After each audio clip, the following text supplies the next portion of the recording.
কাল ছিল 15ই আগস্ট, সকলেই মোটামুটি ছুটি পেয়েছে। তো ছুটি পেলেই বাঙালি আর কি কাজ, চলো পাহাড়ে। সবাই দেখি পাহাড়েই ঘুরছে পাহাড়েই ঘুরছে, তো আমরা তো আর পাহাড়ে যেতে পারলাম না। সায়নকে বললাম চল সায়ন আমরা একটুখানি ঘুরে আসি। তো দুপুরবেলা একেবারে কটকটা রোদ, তার মধ্যে আমরা দুজনের সারথি নিয়ে বেরিয়ে পড়েছি। বেশি দূর না, একদমই পাশাপাশি, হসপিটাল থেকে কয়েক মিনিটের দূরত্বে। আমরাও চলে গেছিলাম ঘুরতে। আগের থেকেই ডিউ ম্যাডামকে করেছিলাম কল, তুই কিন্তু বাইরে দাঁড়িয়ে থাকবি আমায় বল।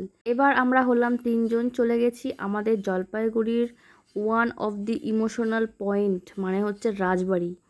যেখানে এই জলপাইগুড়ির ছেলেপেলেরা কথায় কথায় চল রাজবাড়ি, কথায় কথায় চল রাজবাড়ি যায়। আমরাও যাই, তো অনেক দিন পরে এলাম। সেই আমরা লাস্ট এসেছিলাম 2025-এর 1 জানুয়ারি। তখন আমাদের সঙ্গে আরও অনেক পাবলিক ছিল, এখন পাবলিক অনেক কম। আর এলাম এই 15ই আগস্ট। আর কি সুন্দরভাবে সাজিয়েছে জায়গাটা, দেখে তো মনে করলাম চলো এত সুন্দর জায়গা, একটুখানি ফটোশ্যুট তো হয়েই যাক।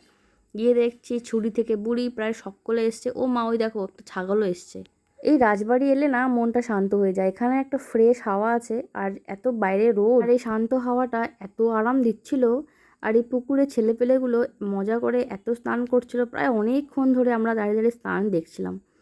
অনেক দিন বাদে দেখা হয়েছে ম্যাডামের সাথে আমার। এখন তো আমরা দুজন থাকি দু জায়গায়, দেখা সাক্ষাৎ খুব একটা হয় না, ওই দরকারেই ফোন SMS এইসব। দেখা যখন হয়ে গেছে তো সময় ওয়েস্ট করে আর লাভ নেই।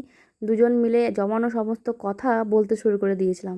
আর জানোই তো মহিলা মানুষের টপিক, এক টপিক থেকে স্লিপ করে অন্য টপিকে চলে যায়, কথা শেষই হতে চায় না। বাপরে বাপ, পেট ভর্তি শুধু কথা আর কথা।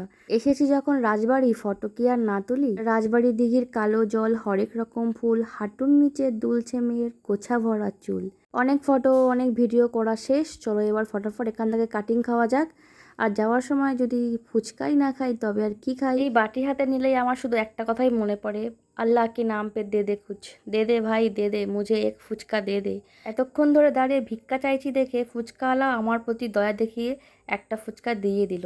হাসি ঠাট্টায় সময়টা তো কাটলো মোদের বেশ। ম্যাডামকে এবার টাটা বলে যাব নিজের দেশ।